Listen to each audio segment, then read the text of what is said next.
ഇന്നലത്തെ രാജീവ് ചന്ദ്രശേഖറിൻ്റെ പ്രകടനമൊക്കെ എല്ലാവരും കണ്ടതാണ്. ഇന്നിപ്പോൾ ഈ ആത്മഹത്യാക്കുറിപ്പ് തിരുമല അനിൽ എന്ന BJP ജില്ലാ ജനറൽ സെക്രട്ടറി, അതുപോലെ തിരുവനന്തപുരം നഗരസഭാ കൗൺസിലറായിട്ടുള്ള അനിലിൻ്റെ ഈ ആത്മഹത്യാക്കുറിപ്പ് കൂടി പുറത്തു വരുമ്പോൾ ഇന്നലെ ഉയർന്ന ചോദ്യങ്ങൾ, രാജീവ് ചന്ദ്രശേഖറിൻ്റെ പരാക്രമം, ഇതൊക്കെ ഏതാണ്ട് കാര്യങ്ങളെ കുറെ കൂടി വ്യക്തതയിലേക്ക് ഇതൊക്കെ മനസ്സിലാക്കുന്ന മനുഷ്യരുടെ മനസ്സിലേക്ക് എത്തിക്കുന്നുണ്ടോ? അരുൺകുമാർ, എന്തു തോന്നുന്നു? ആത്മഹത്യാക്കുറിപ്പ് കൂടി ഇന്നിപ്പോൾ സമൂഹത്തിൻ്റെ മുമ്പിലുണ്ടല്ലോ. ഇപ്പോൾ ആത്മഹത്യാക്കുറിപ്പ് കൂടി പുറത്തു വന്നതോടുകൂടി കൃത്യമായി കാര്യങ്ങൾ വ്യക്തമായി.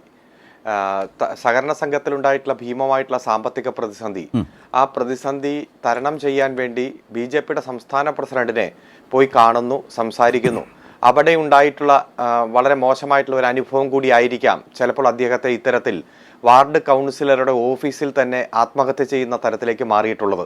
ആ ആത്മഹത്യാക്കുറിപ്പിലെ ഏറ്റവും അവസാനത്തെ വാചകം, ഞാനോ ഈ സംഘത്തിലെ ഭരണസമിതിയോ യാതൊരു ക്രമക്കേടും ഈ സംഘത്തിൽ ഉണ്ടാക്കിയിട്ടില്ല, ഇതെല്ലാം ഇവിടുത്തെ രേഖകൾ പരിശോധിച്ചാൽ മനസ്സിലാക്കാവുന്നതേ ഉള്ളൂ എന്നതാണ്. അപ്പോൾ ഒരു രൂപ പോലും അദ്ദേഹം അവിടെ തട്ടിപ്പ് നടത്തിയിട്ടില്ല എന്ന് അദ്ദേഹം വ്യക്തമാക്കുന്നുണ്ട്. അപ്പോൾ പിന്നെ തട്ടിപ്പ് നടത്തിയത് ആരാണ്? അതുപോലെ ഇത്രയും ഭീമമായിട്ടുള്ളൊരു സാമ്പത്തിക പ്രശ്നത്തിലേക്ക് ഈ സൊസൈറ്റി പോയത് എങ്ങനെയാണ് എന്ന ചോദ്യം നമ്മുടെ മുന്നിൽ നിലനിൽക്കുകയാണ്. അതുപോലെ തന്നെ ഇപ്പോൾ സർക്കുലർ നിർദ്ദേശങ്ങൾക്ക് വിരുദ്ധമായി തന്നെ നിക്ഷേപകർക്ക് പലിശ കൊടുത്തു എന്ന് 66 എൻക്വയറിയുടെ ഭാഗമായി ജോയിന്റ് രജിസ്ട്രാർ കണ്ടെത്തിയിരിക്കുന്നു.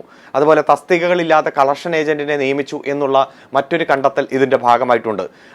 അതുപോലെ അനുമതിയില്ലാതെ സംഘത്തിന്റെ പൊതുഫണ്ട് നഷ്ടപ്പെടുത്തിയതുമായി ബന്ധപ്പെട്ടുകൊണ്ട് അതിന്റെ തെളിവ് സഹിതമുള്ള അന്വേഷണ റിപ്പോർട്ടുണ്ട്. അതുപോലെ സഹകരണ നിയമത്തിന്റെ നിയമാവലിക്ക് വിരുദ്ധമായി C ക്ലാസ് വിഭാഗത്തിൽപ്പെട്ടവർക്ക് വായ്പ കൊടുത്തതുമായി ബന്ധപ്പെട്ടുകൊണ്ട് ഏകദേശം 2.5 കോടിയോളം രൂപ നഷ്ടമുണ്ടാകുന്ന തരത്തിൽ ഈ റിപ്പോർട്ടിലുണ്ട്. അതുപോലെ പ്രതിമാസ നിക്ഷേപ പദ്ധതിയുടെ കുടിശ്ശികയായിട്ട് ഏകദേശം 4.25 കോടി രൂപയോളം തിരിച്ചുപിടിക്കാൻ കഴിയാത്ത തരത്തിലേക്ക് പോയി എന്നും റിപ്പോർട്ടിലുണ്ട്. അത്തരത്തിൽ എൻക്വയറി റിപ്പോർട്ട് പരിശോധിക്കുമ്പോൾ ഗുരുതരമായിട്ട് ഇത്തരത്തിലൊരു സഹകരണ സംഘം തരിപ്പണമായി പോകുന്ന തരത്തിലേക്ക് പോയത് എങ്ങനെ എന്ന ചോദ്യത്തിന് ഒരു മറുപടിയാണ് അദ്ദേഹത്തിന്റെ ആത്മഹത്യാക്കുറിപ്പ്. ആ ആത്മഹത്യാക്കുറിപ്പിൽ പറഞ്ഞിരിക്കുന്നത്, ഞാനോ എൻ്റെ ഭരണസമിതിയിൽപ്പെട്ട ഒരാൾ പോലും ഒരു തരത്തിലും ഇത്തരത്തിൽ അഴിമതിയോ തട്ടിപ്പോ ചെയ്തിട്ടില്ല എന്ന് പറയുമ്പോൾ ആരാണ് ഇത്തരത്തിലുള്ള തട്ടിപ്പിന് നേതൃത്വം കൊടുത്തത്? അതിൽ തന്നെ പറയുന്നുണ്ടല്ലോ, നമ്മുടെ ആളുകൾക്കെല്ലാം കൊടുത്തു, എല്ലാവരെയും സഹായിച്ചു എന്ന് പറയുമ്പോൾ ഇന്ന് ബഹുമാനപ്പെട്ട V മുരളീധരൻ ചോദിക്കുന്നത് ഈ നമ്മുടെ ആളുകൾ എന്ന് പറഞ്ഞാൽ ആരാണ് എന്ന രൂപത്തിൽ വളരെ ധിക്കാരപരമായിട്ടുള്ള ഒരു ചോദ്യം ചോദിക്കുന്നത് നാം കാണുകയാണ്. അപ്പോൾ 2 ദിവസം മുമ്പ് BJP സംസ്ഥാന പ്രസിഡന്റിനെ പോയി കണ്ട് ഈ ആവലാതികളെല്ലാം പങ്കുവയ്ക്കുമ്പോഴും ഉണ്ടായ മറുപടിയും അനുഭവങ്ങളുമെല്ലാം തനിക്ക് താങ്ങാനാകുന്നതിലും വളരെ വലുതാണ് എന്ന് ബോധ്യപ്പെട്ടിട്ടായിരിക്കാം 48 മണിക്കൂറിനുള്ളിൽ അദ്ദേഹം ജീവിതം അവസാനിപ്പിക്കാൻ, ഒരു ആത്മഹത്യാക്കുറിപ്പ് എഴുതി വെച്ച് ജീവിതം അവസാനിപ്പിക്കാൻ തയ്യാറായത്.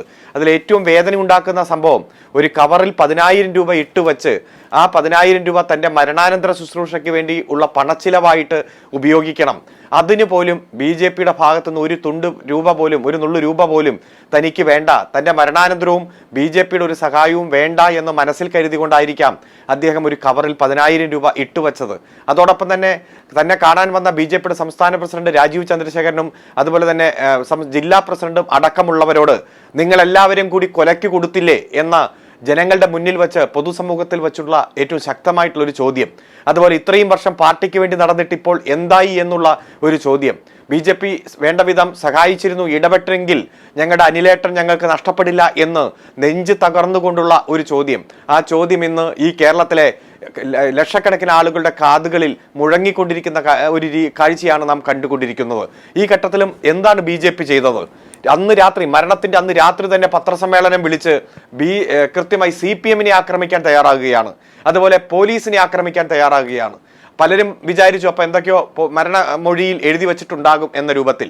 ഇവിടെ കൃത്യമായി മനസ്സിലാക്കുന്നത്, സഹകരണ സംഘത്തിന്റെ സെക്രട്ടറി തന്നെയാണ് പോലീസിൽ കംപ്ലൈന്റ് കൊടുത്തത്. ഏതെങ്കിലും തരത്തിലുള്ള നിക്ഷേപകരല്ല കംപ്ലൈന്റ് കൊടുത്തത്. സ്ഥിര നിക്ഷേപം ഇട്ടിട്ട് അത് കിട്ടാത്തവരല്ല കംപ്ലൈന്റ് കൊടുത്തത്. സെക്രട്ടറി പലരും നിക്ഷേപം ചോദിച്ചുകൊണ്ട് ഒച്ചപ്പാടും ബഹളമാകുമ്പോൾ സൊസൈറ്റിയുടെ പ്രവർത്തനത്തെ അത് ബാധിക്കുന്നു എന്ന രൂപത്തിൽ പരാതി കൊടുത്തപ്പോൾ ആ പരാതിയുടെ ഭാഗമായി മാസങ്ങൾക്ക് മുമ്പ് ഇരുകൂട്ടരെയും, അതായത് നിക്ഷേപം ഇട്ട ആളുകളെയും സെക്രട്ടറിയെയും വിളിച്ചു വരുത്തി ആ നിക്ഷേപം തിരിച്ചു കൊടുക്കാനുള്ള നടപടി സ്വീകരിക്കണം എന്ന് പറഞ്ഞു വിട്ടു. വളരെ സൗഹൃദത്തോടെ അത് പിരിയുകയാണുള്ളത്. ഒരു ഘട്ടത്തിൽ പോലും പോലീസ് ആ സഹകരണ സംഘത്തിൽ പോകുകയോ സെക്രട്ടറിയെ ആ ഒരു തവണയല്ലാതെ വിളിച്ചു വരുത്തുകയോ മറ്റേതെങ്കിലും നടപടിക്രമങ്ങളോ ഉണ്ടായിട്ടില്ല. സെക്രട്ടറി കൊടുത്ത പരാതിയുടെ ഭാഗമായി ആ പരാതി അന്വേഷിക്കാൻ വേണ്ടിയിട്ടാണ് ഒരു തവണ വിളിച്ചു വരുത്തുന്ന സാഹചര്യം ഉണ്ടായത്.